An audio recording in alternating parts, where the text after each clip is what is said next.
BRI Liga 1 telah merampungkan seri keduanya.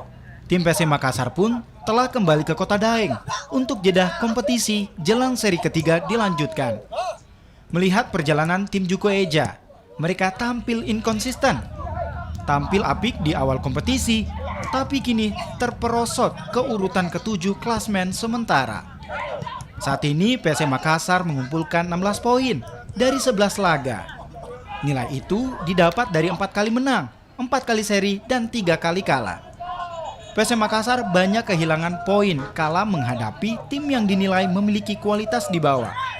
Sebut saja kalah melawan Barito Putra, Borneo FC, hingga Tira Persikabo.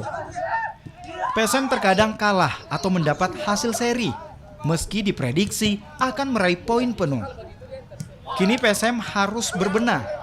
Pasalnya, seri ketiga akan digelar pada 18 November 2021 mendatang. Mereka harus bangkit demi memperbaiki tradisi PSM sebagai salah satu tim elit dalam negeri.